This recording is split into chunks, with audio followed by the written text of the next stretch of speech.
Salam Bapak Ibu Saudara yang dikasihi Tuhan.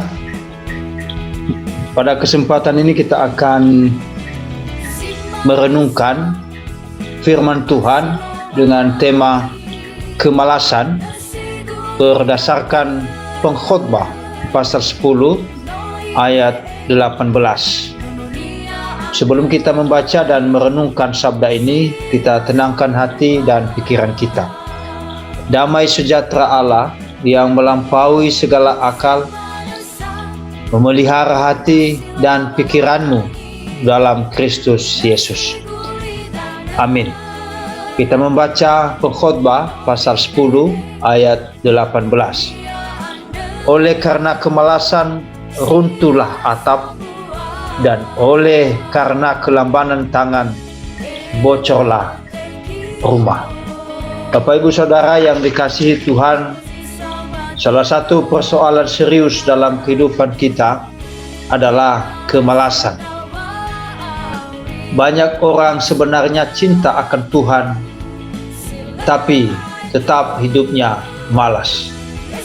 Bapak Ibu Saudara, hal ini saya sering sebut bahwa kemalasan adalah virus yang mematikan. Mengapa hal itu menjadi virus yang mematikan?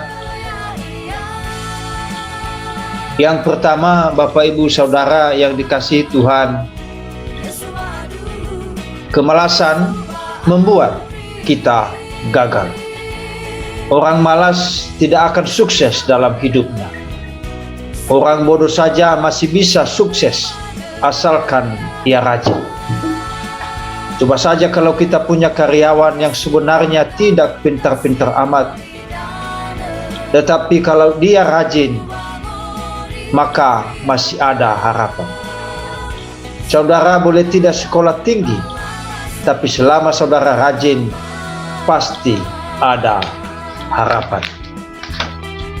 Yang kedua, Bapak Ibu Saudara, kemalasan menutup berkat Tuhan. Berkat Tuhan pasti turun kepada orang-orang yang rajin. Tuhan tidak akan pernah menolong orang-orang yang tidak mau menolong dirinya. Artinya, Tuhan tidak akan menolong kalau orang itu dasarnya malas. Tuhan hanya akan menolong, memberkati, mengerjakan mujizat buat orang yang memang hatinya sudah punya semangat untuk hidup dalam kerajinan.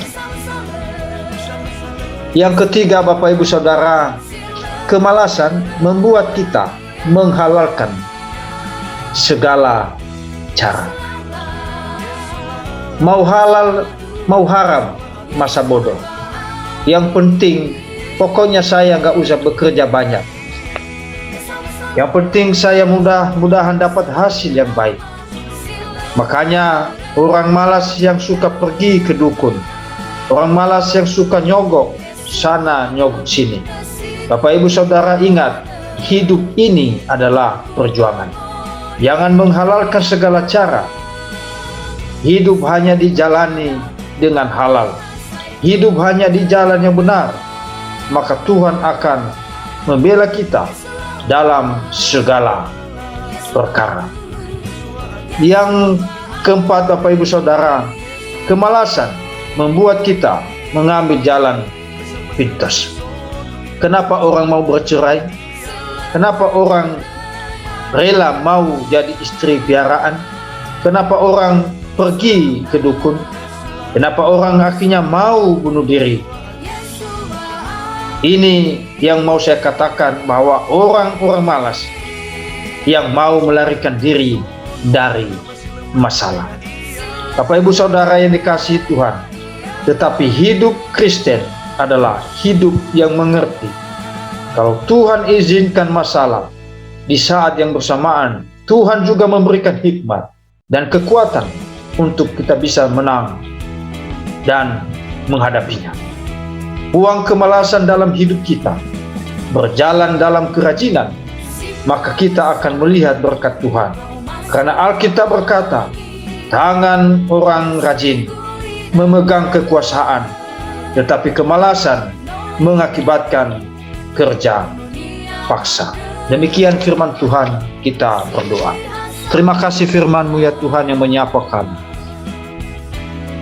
Berikan kami hikmat dan kekuatan dalam mewujudkan kebenaran ini, agar dalam menjalani kehidupan kami sehari-hari, kami punya semangat, kami rajin, tetapi buanglah dalam hidup kami ya Tuhan kemalasan yang mendatangkan kehancuran dalam kehidupan kami. Terima kasih firman-Mu ya Tuhan. Tolong kami, mampukan kami dalam menerapkannya. Atas nama Yesus Kristus kami berdoa. Amin.